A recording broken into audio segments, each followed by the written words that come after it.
Well, hello everybody and welcome to another episode. And today we're going to look at some cameras from the East German photographic industry. That's the industry that arose after the coming of the so-called Iron Curtain. They produced some very original and some very innovative camera designs, especially in the early days, and they made some fantastic lenses too. There were the Carl Zeiss Jena ones, the Meyer Optik ones. I think the Schneider Kreuznach ones were also East German. Some of those lenses, especially the Carl Zeiss Jena ones, are now very sought after, and some have become quite expensive. Others are very affordable. All of the bodies are inexpensive, and some of them are so inexpensive that we really can call them practically free. We're going to look at three cameras today. This very beautiful and ornate Ihagee Exa camera. We're going to look at this Praktica MTL 5 or 5B, yes, 5B, and we're also going to look at this Praktica, this very nice little BCX model also. These cameras, these two cameras, the Ihagee and the BCX, were very kindly lent to me by viewers Peter and Jenny Snow, so many thanks for that. They even loaded them up with my favourite film for me as well, so a really kind gesture. They've been very beautifully kept. Both of these cameras actually are like new, and it's been a real pleasure to shoot them. So let's look at our first camera for today, and that is the very beautiful and extraordinary Ihagee Exa of, I think, around 1950 or so. It's a very early SLR, and in fact Ihagee invented the SLR as far as I can tell. That may be a controversial claim. I don't know if the idea was applied elsewhere earlier than that, but certainly they were one of the very early manufacturers to adopt the SLR design. This camera has a big brother, the Exacta, which was really the pro model. So this is the sort of consumer option, but it's very beautifully made. It is just an extraordinary thing. Let's have a closer look at this fantastic old bit of kit. And there is our Ihagee Exa, and my goodness, what a beautiful thing it is. It's got lots of chromium plate, it's got a very high quality body covering, and a really general feeling of very high quality indeed. It's a very beautiful thing from the age of mechanism, when everything was mechanical, there were no electronics, there's not even a light meter in this camera. This camera has a bayonet lens mount, which is very unusual for the time, and in fact I think it really might be a first.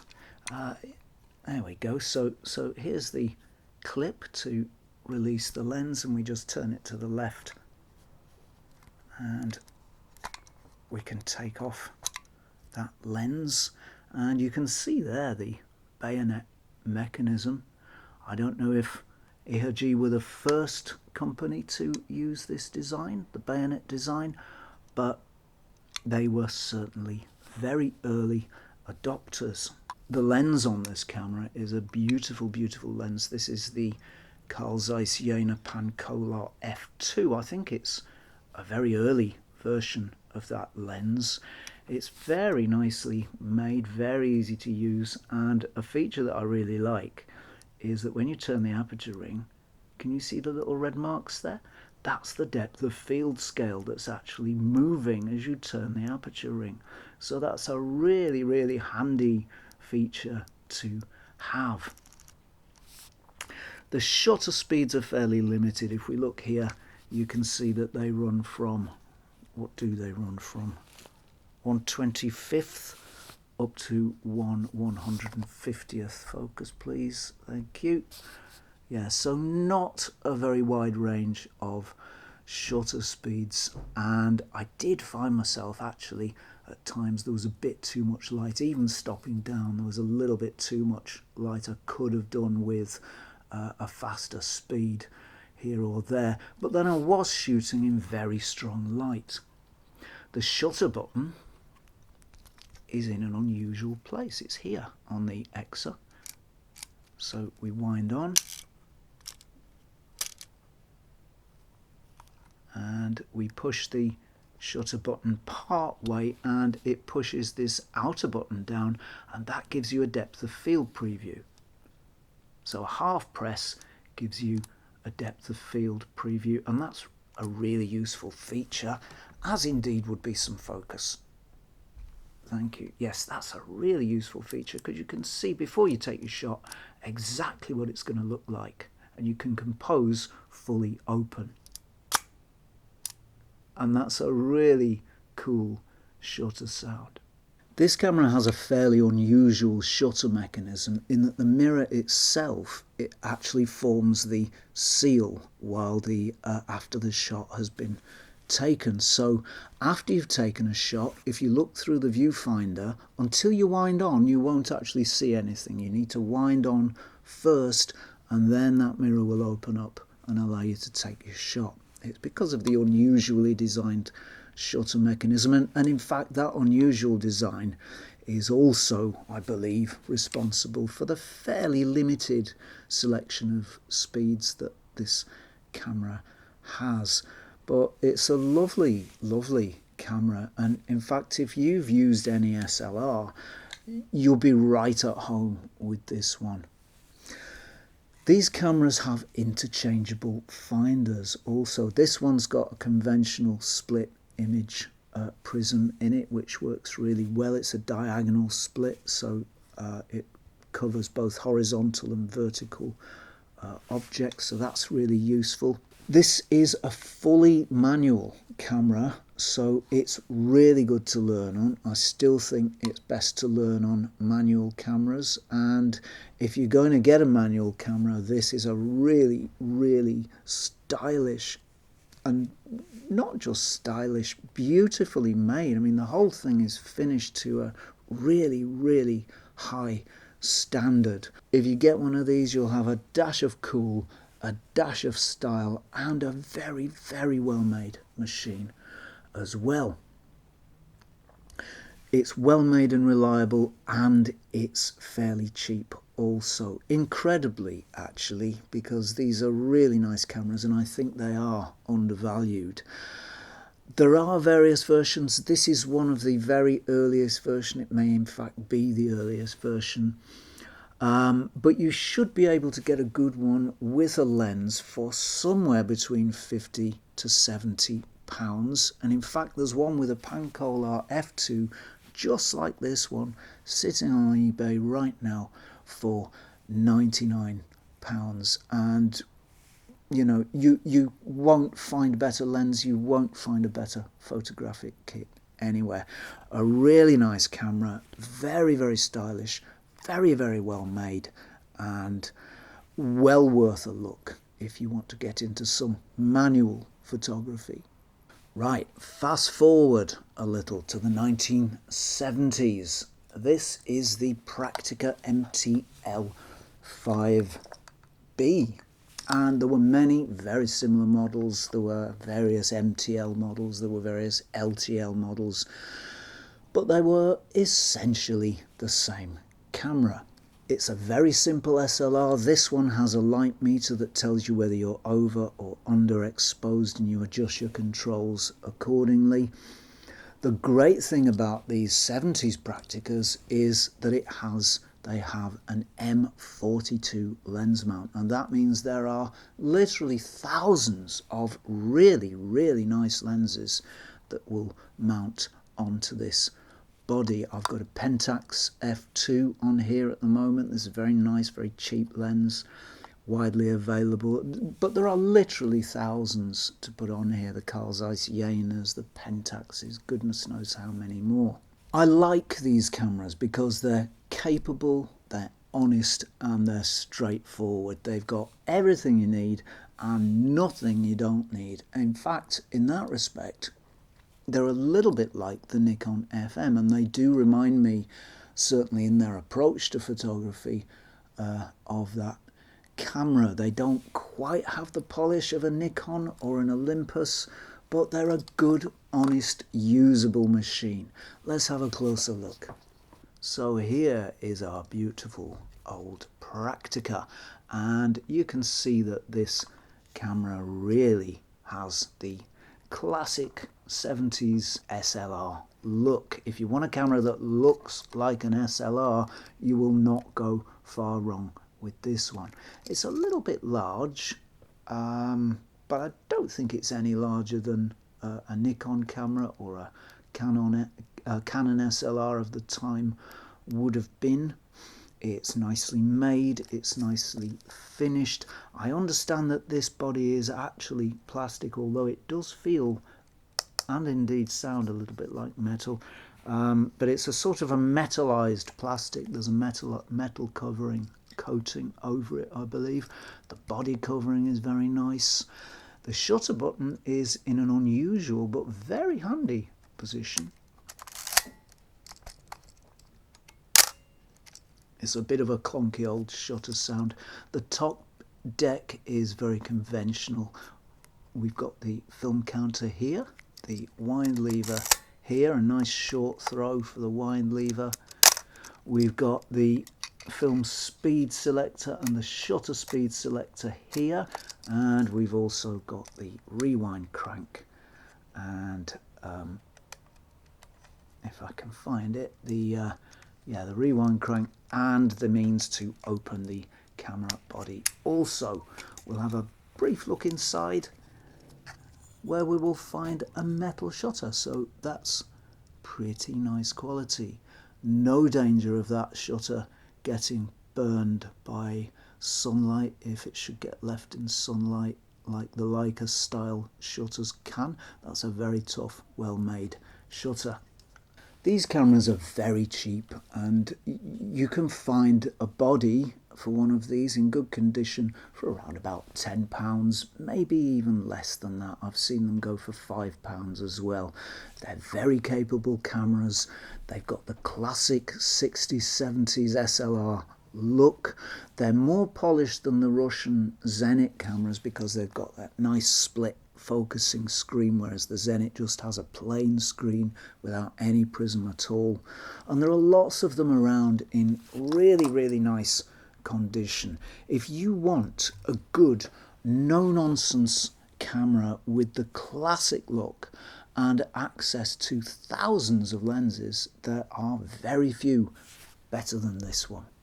Right, fast forward again to the 1980s, and we have a thoroughly modern machine. This is the Praktica BCX electronic, as is proudly emblazoned on the front here. This is a thoroughly modern camera. It's got a new bayonet lens mount, the Praktica PB mount, and it has all electronic control over its exposure and all of its operations, just as all the Western cameras did at the time. So you can shoot in manual or you can shoot in aperture priority auto exposure, which is great, just how I like to shoot. There are various versions of these cameras. There was the BC1, the BCA, which I think was entirely automatic, but they're all essentially the same camera. It's a very capable machine and it's got a very wide range of lenses.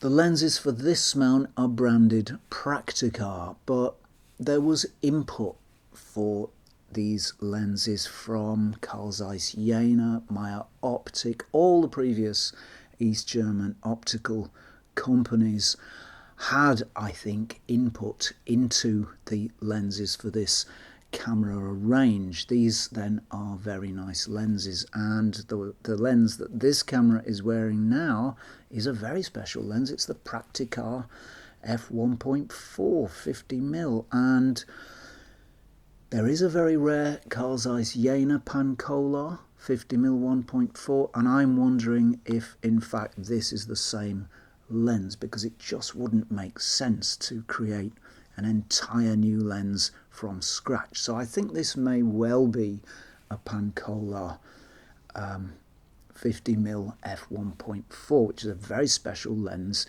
indeed. Let's have a closer look at this lovely old machine.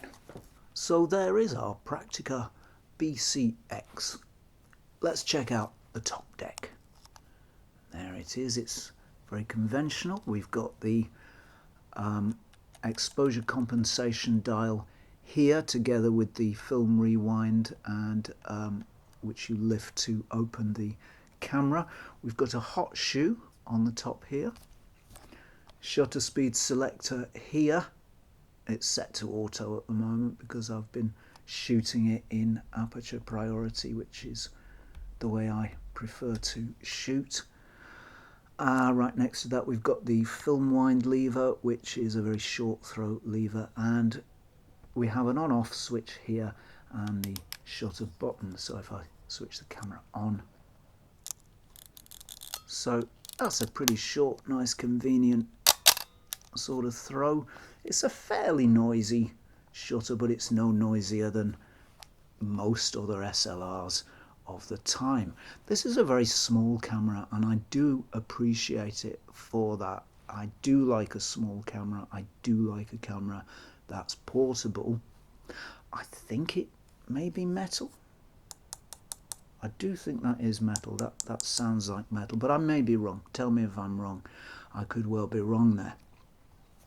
It has the classic camera look, and it's got it by the bucketful. So if you want a camera that has that look and is nice and easy and simple to use, this is surely one that you should consider. It came in black as well, which I actually prefer a black finish to a camera, but they do look pretty nice in silver also.